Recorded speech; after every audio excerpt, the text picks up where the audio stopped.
And actually, I'm also curious. I don't know if I have already asked you before, like how you learn to read. I mean, for example, in Indonesia, I'm gonna give you an example. Let's say, mama. We will try to spell it first, like ma. But with English words, for example, like Q, how will you teach children to read it? When kids are in school and they're learning to read, a lot of teachers will, I remember this from when I was little actually, a lot of teachers will say sound it out, which means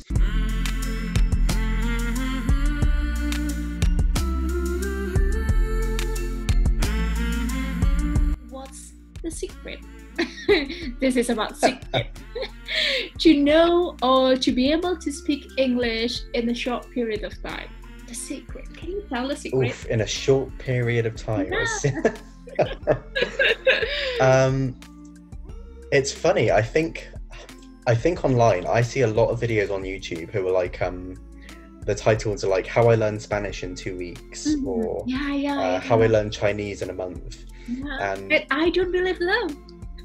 I don't believe them. For some people, it might be possible to get a very basic level of Spanish in 2 weeks. Yeah. But you're not going to be fluent in 2 weeks. Yeah, that's true. It's not going to happen. I think when you're learning a language, it takes a lifetime, really. You never stop learning. True. So I don't think there's a secret to being fluent in a very short amount of time. But there is a secret to learning quickly, and that is the more time you can dedicate to learning a language, the better, I think. Okay. Yeah. Okay. And also consistency. So even if you do 1 hour every single day, then you'll get it. You'll get it. Okay. Yeah. So I think it's possible to know a certain language for about perhaps like 1 month or even just 2 weeks, but I think we will only reach like A1, right? Oh, of course, yeah, definitely. Yeah, to reach like C1 or even B2, I think that's quite complicated, right? It is, yeah, because you need to really engage with. Well, you need to speak with native speakers. Really, that's the best way. Okay, so the next question is from Hashim VS. So the question is, do you sometimes read some articles or journals from non-native speakers, and what do you think about them? If you find, for example, like grammar mistakes and stuff in the article or journal. So when I was doing my master's, we had to read a lot of academic journals. I think I was a gift about it.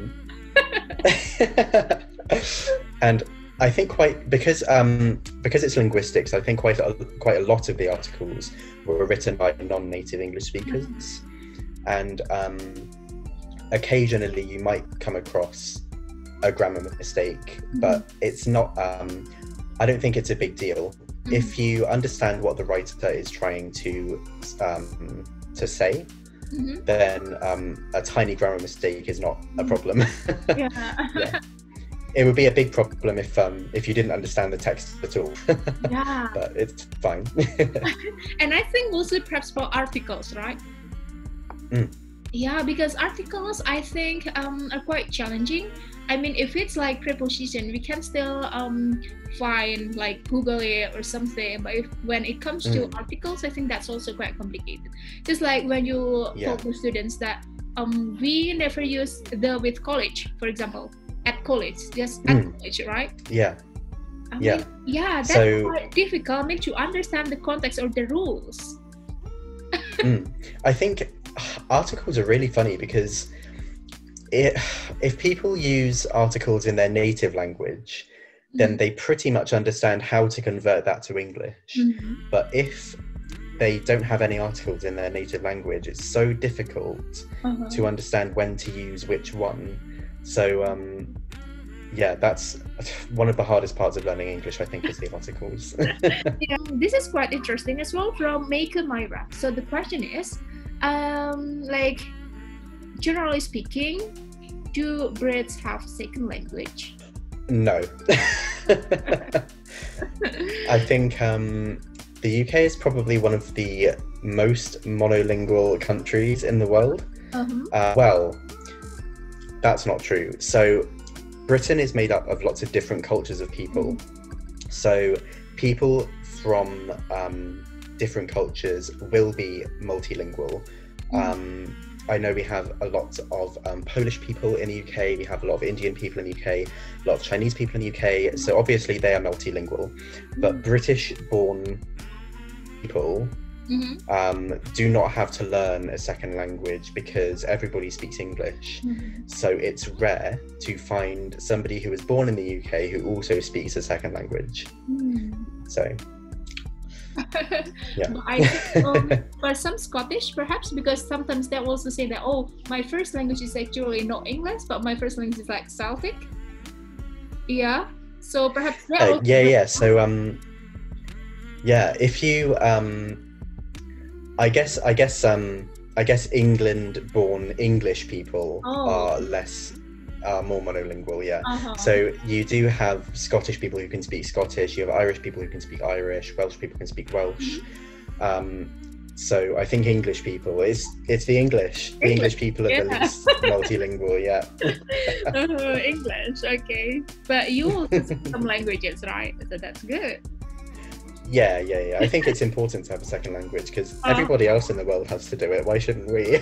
Yeah, and also to know the feeling, like the experience, right? Yeah, it's great. I love learning languages, so I could do that until the end of time. And also you are a teacher, so actually you can relate by learning a second language, right? Oh yeah, definitely. I know the struggle.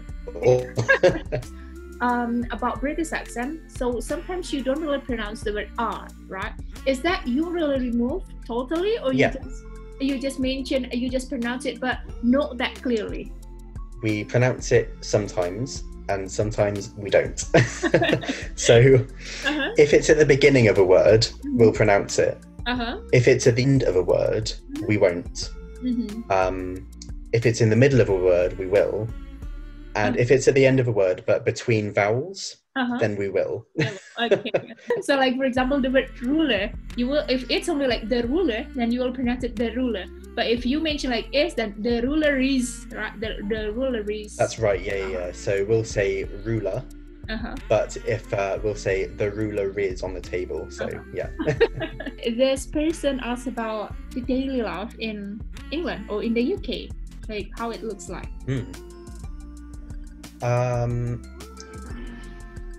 I think it's probably similar to living elsewhere in the world. It's just, we get up, we go to work, we come home.